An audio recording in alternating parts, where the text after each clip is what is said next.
Su-57 Felon is a twin-engine stealth multi-role fighter aircraft developed by Sukhoi. I'm going to go ahead and say partial stealth because it's not totally stealth. It is the product of the PACFA, Prospective Aeronautical Complex of Frontline Aviation Program, which was initiated in 1999 as a more modern and affordable alternative to the MFI, Mikoyan Project 1.44. Sukhoi's internal designation for the aircraft is T-50. The Su-57 is the first aircraft in Russian military service designed with stealth technology and is intended to be the basis for a family of stealth combat aircraft. Multi-role fighter capable of aerial combat as well as ground and maritime strike. The Su-57 incorporates stealth, super maneuverability, super cruise, integrated avionics, and a large payload capacity. The aircraft is expected to succeed the MiG-29 and Su-27 in the Russian military service and has also been marked for export.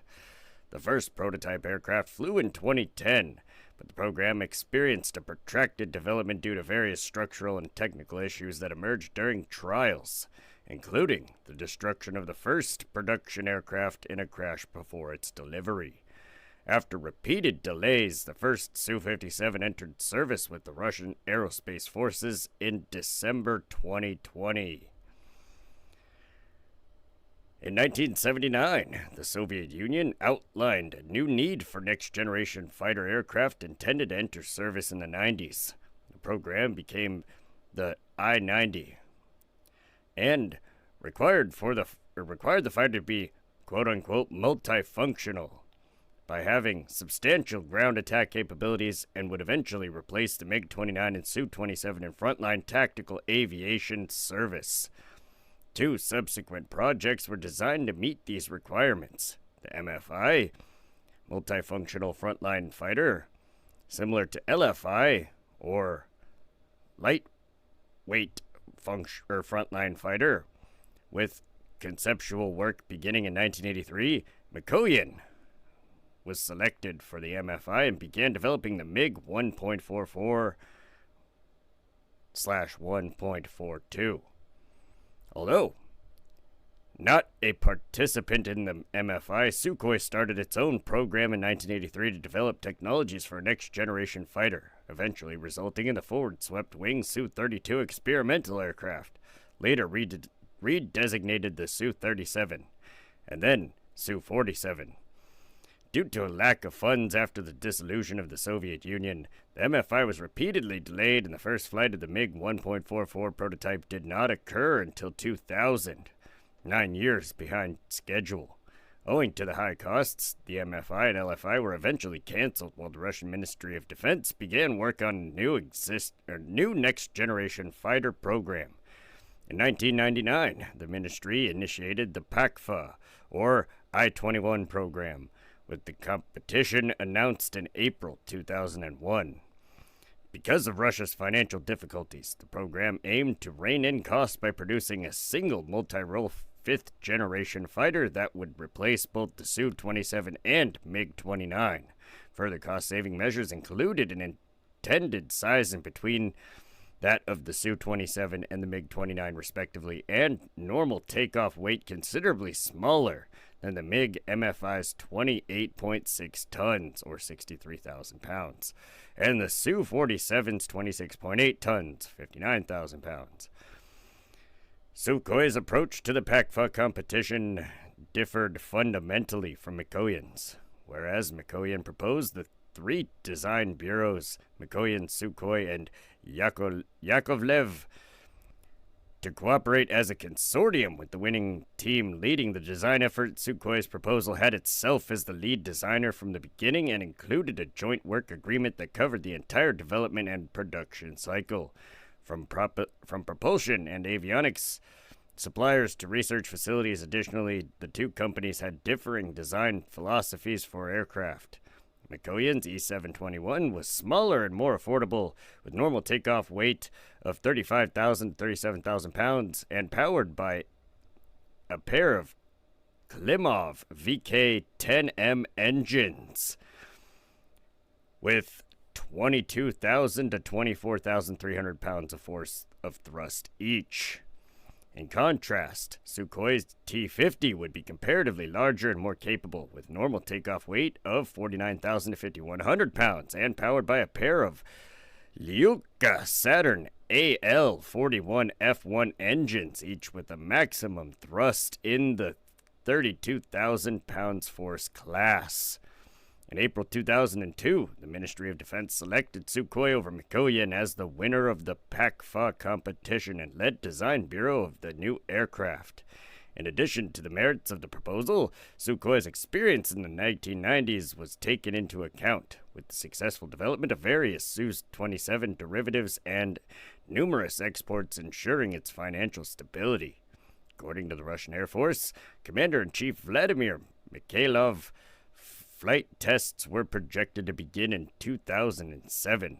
Mikoyan continued to develop its E-721 as the LMFS, or Light Multifunctional Frontline Aircraft, at its own expense. The research and development program of the PACFA was called the Stolitsa.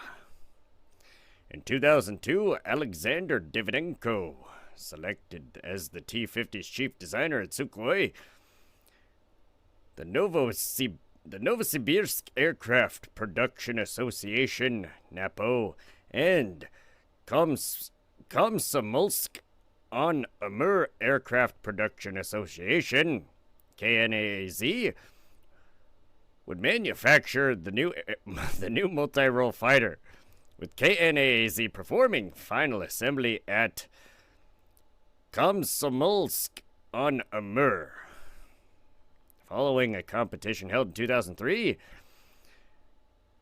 the Technocomplex Scientific and Production Center, Ramenskoye Instrument Building and Design Bureau, the Tikhomirov Scientific Research Institute of Instrument Design, the Ural Optical and Mechanical Plant in Yekaterinburg, the Pullet firm in the Nizhny Novgorod, and Central Scientific Research Radio Engineering Institute in Moscow were selected for the development of the PACFA's avionics suite. Holy shit. Those names were difficult, man. Oh my goodness. In April 2004, NPO Lyulka Saturn, now NPO Saturn, was signed as the contractor for the AL-41F1 engines with the development designation Izdeliye 117. Sukhoi used existing airframes as testbeds for various subsystems and concepts. The Su-47 tested internal weapons bays. The Su-27M prototypes served as testbeds for the flight control system and engines. To reduce developmental risk and spread out associated costs, as well as bridge the gap with the extant fourth-generation fighters, Sukhoi implemented some of the T-50's technologies and features such as propulsion and certain avionics in an advanced derivative of the Su-27 called the T-10BM, which was eventually procured by the Russian Ministry of Defense in 2009 and entered service as the Su-35S in 2014. In December 2004, the T-50's conceptual design and shape was complete and approved by the Ministry of Defense. Government funding of the program began in 2005 and drastically increased in 2006 when detailed design was underway. On the 8th of August 2007, Russian Air Force Commander-in-Chief Alexander Zelin was quoted by Russian news agencies that the program's development stage was complete and construction of the first aircraft for flight testing would begin, with 3 flyable T-50 prototypes planned to be built by 2009. In 2009, the aircraft's design was officially approved. The T-50 was named Su-57 in July 2017. Since the early stages of the PACFA program, Russia sought after foreign partnerships on the project to increase funding for its development and also secure large export orders. On the 18th of October 2007, Russia and India signed a contract for Sukhoi and Hindustan Aeronautics Limited, or HAL, to jointly develop a derivative of the PACFA called the Fifth Generation Fighter Aircraft, FGFA. In September 2010, India and Russia agreed on a preliminary design contract where each country was to invest $6 billion. A memorandum of understanding for the preliminary design was signed in December 2010, and the development of the FGFA was expected to take 8 to 10 years. By 2014, however, the Indian Air Force began voicing concerns over performance, cost, and work share. India found that the aircraft does not meet its requirements and eventually left the partnership in 2018. Nevertheless, Sukhoi continued to develop and promote the Su-57 for prospective export customers and marketed the aircraft during 2019 Langkawi International Maritime and Aerospace Exhibition. The export variant designated Su-57E was officially unveiled at the MAX 2019 Air Show on the 28th of August 2019.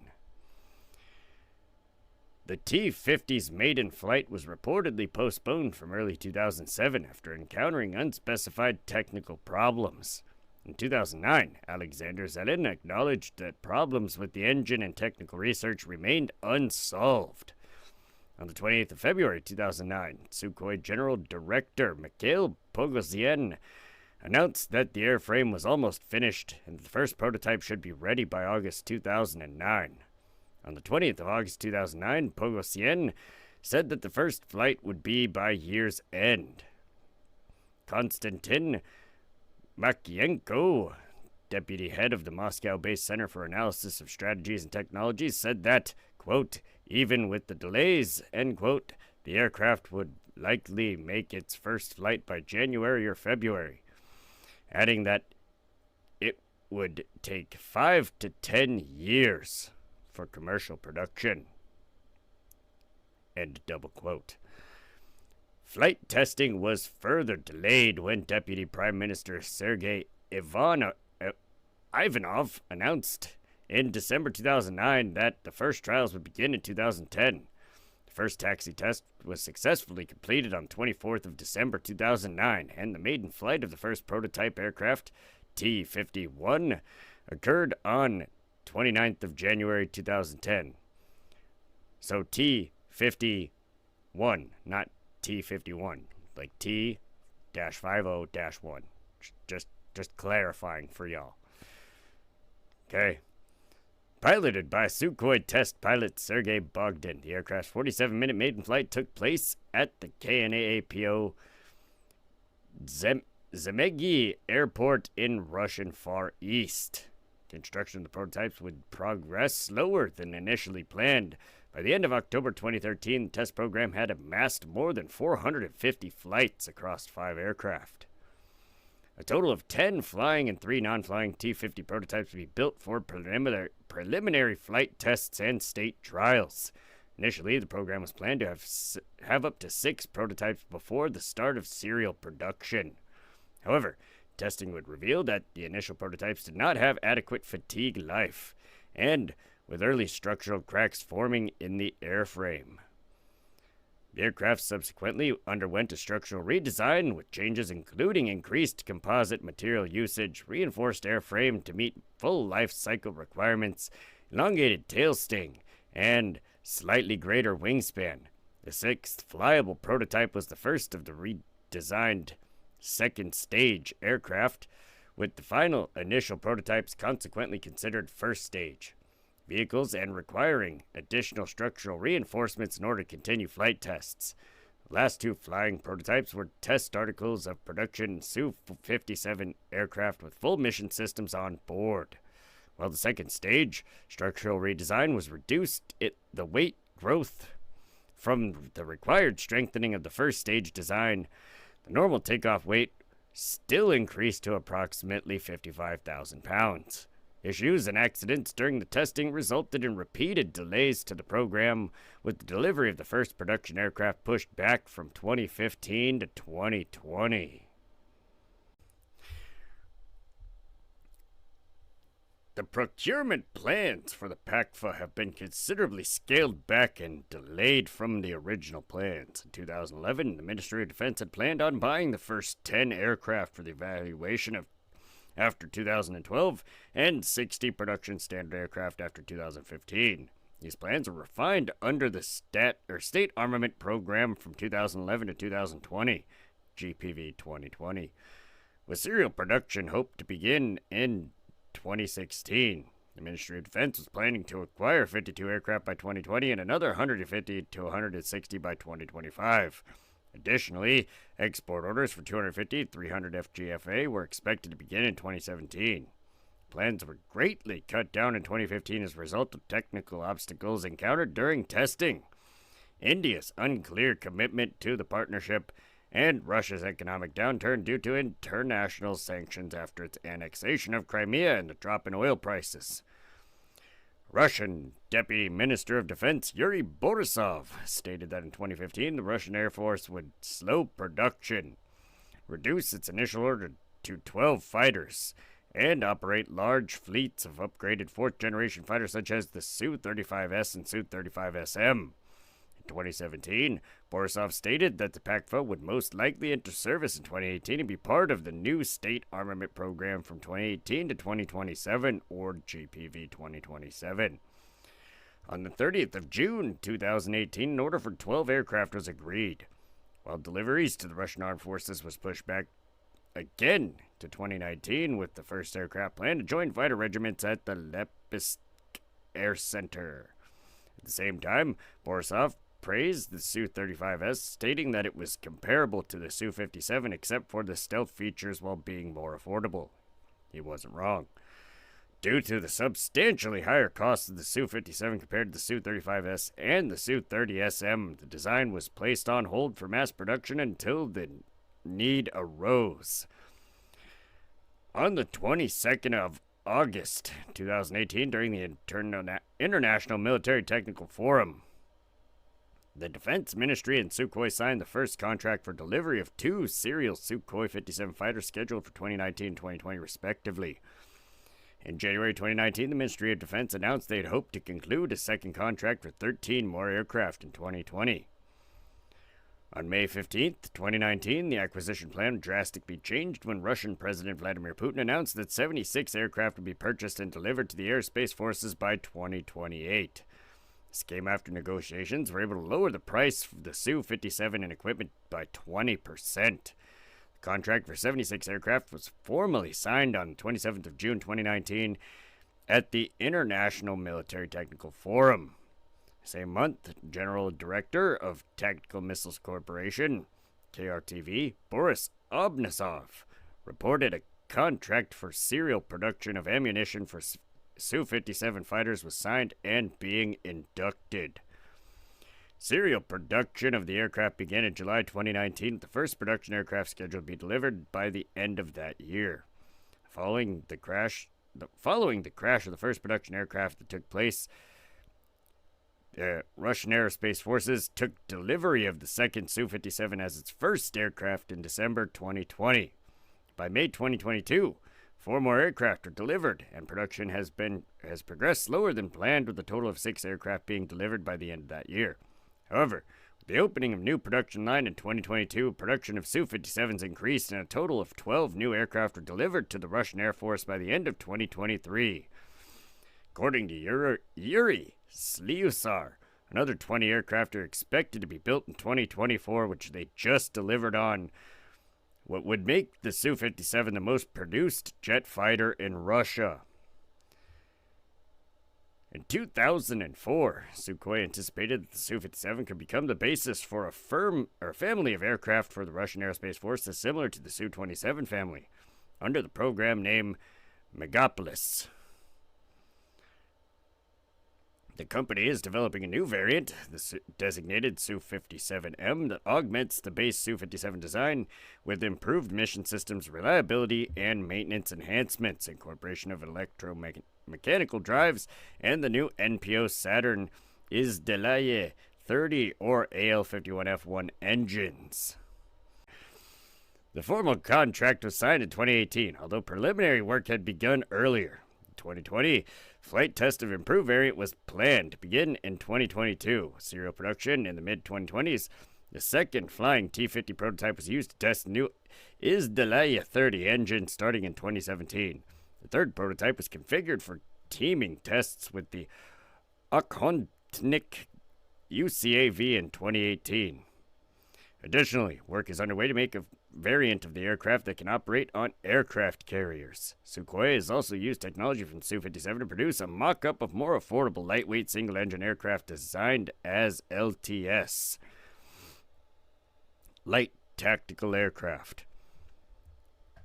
At the 2021 Moscow Air Show, MAX 2021, Sukhoi revealed its LTS mock-up named Checkmate, which shares many systems that are with the Su-57, including radar, main weapons bay, vertical stabilizers, and wings.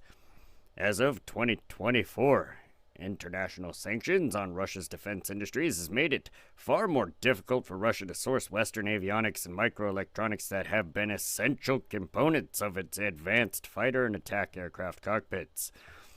The United Aircraft Corporation, UAC, reported that an upgraded Su-57 aircraft made its first flight on the 21st of October 2022. It is yet unclear whether this airframe represents the Su-57M as the second stage engine, alluding to the Izdalaya-30, was reported not mounted. The flight was carried out by Russian test pilot Sergei Bogdan.